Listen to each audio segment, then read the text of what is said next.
ওগো মা ফাতেমা লাখো সালাম, ওগো মা ফাতেমা করোড়ো সালাম। ইয়া রাসূলুল্লাহ, আপনি শুধু নূর নয়, আপনার সাথে সাথে আপনার নসলে পাকের মধ্যে যারা আছে তারা সবাই নূর। শুধু এক নাম তোমার ফাতেমা, আরেক নাম বাতুল। মাগো আওলাদে রাসূল, মাগো আওলাদে রাসূল। আজ ৩রা রমজান, ৩ রমজান। আজ সৈয়দা তাহেরা জওজায়ে মর্তুজা ইয়ানি বিবি ফাতেমা পে লাখো সালাম। আজকে খাতুনে জান্নাত ফাতেমাতুজ জাহরায়ের ওফাত দিবস, উরুস মুবারক। আজকে আমরা যা কিছু করব, আমাদের সাহরি, আমাদের ইফতার, আমাদের কোরআন তেলাওয়াত সবকিছু আজকে সৈয়দা তাহেরা খাতুনে জান্নাত ফাতেমাতুজ জাহরা উনার নিসবতে, উনার নামে আমরা উৎসর্গ করে দিব ইনশাআল্লাহ। সম্মানিত হাজিরিন, তিনি কেমন নারী? তিনি হচ্ছেন সেই নারী যিনি 30টা রমজানে 30টা রোজায় রাখতে পারতেন। পৃথিবীর অন্য কোনো নারী পারবে না। কেননা তিনি হচ্ছেন আত-তাইয়্যিবা আত-তাহেরা, অর্থাৎ ভিতরগত পবিত্র এবং বাহিরগত পবিত্র।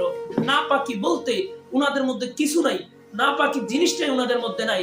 আমার আলা হযরত আরো সুন্দর করে বলতেছেন, তেরে নসলে পাক মে হে বাচ্চা বাচ্চা নূর কা, তুখে আইনে নূর তেরা সব ঘরানা নূর কা। অর্থাৎ ইয়া রাসূলুল্লাহ, আপনি শুধু নূর নয়, আপনার সাথে সাথে আপনার নসলে পাকের মধ্যে যারা আছে তারা সবাই নূর। শুধু তাই নয়, আমার খাতুনে জান্নাত ফাতেমা ফাতেমাতুজ জাহরা তিনি হচ্ছেন আহলে বাইতের অন্যতম সদস্য।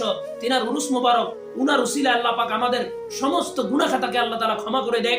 আজকের এই ৩রা রমজান আলোকিত হয়েছে সৈয়দা তাহেরা জওজায়ে মর্তুজা সৈয়দা খাতুনে জান্নাত ফাতেমাতুজ জাহরা উনার এই উরুস মুবারকের কারণে, উনার ওফাত মুবারকের কারণে। ওগো মা ফাতেমা লাখো সালাম, ওগো মা ফাতেমা করোড়ো সালাম। আম্মা জান ফাতেমা কে জানেন? যিনি হচ্ছেন আমার নবীর সবচাইতে প্রিয় সন্তান। শুধু তাই নয়, আম্মা জান ফাতেমা কে জানেন? যিনি হচ্ছেন হাসনাইনে কারিমাইনের আম্মা জান, যিনি হচ্ছেন আলিয়ে মর্তিজা, আলিয়ে মুশকিল কুশার স্ত্রী। শুধু তাই নয়, কিয়ামতের ময়দানে সমস্ত নারীদের, জান্নাতি নারীদের যিনি সরদার হবেন তিনি হচ্ছেন আম্মা জান ফাতেমা। শুধু তাই নয়, আম্মা জান ফাতেমা হচ্ছেন এমন নারী, কিয়ামতের ময়দানে সব নারীরা উলঙ্গ উঠবে, কিন্তু আম্মা জান ফাতেমা উলঙ্গ উঠবে না। উনার পরনের মধ্যে শাড়ি থাকবে, কাপড় থাকবে। সুবহানাল্লাহ, কেমন তিনি, কেমন মহিষী নারী! যেই নারী যদি দোয়া করে স্বয়ং আল্লাহ তাআলা জান্নাত থেকে খাবার পাঠিয়ে দেয়। যেই নারী যদি দোয়া করে স্বয়ং আল্লাহ তাআলা জান্নাত থেকে পোশাক পাঠিয়ে দেয়। সুবহানাল্লাহ, আল্লাহর নবী কত মহব্বত করতেন সাইয়্যিদা ফাতেমাকে। আপনারা যদি আজকের ইফতার, আজকের তারাবি উনার নিসবতে যদি আপনারা দোয়া করেন, উনার জন্য যদি ফাতিহা দেন, উরুস করেন, তাহলে ইনশাআল্লাহ আপনাদের এমন হতে পারে সৈয়দা ফাতেমাতুজ জাহরার উসিলায় আল্লাহ তাআলা আপনাদের বেরি পার করে দিবেন, জান্নাতি করে দিবেন আপনাদেরকে।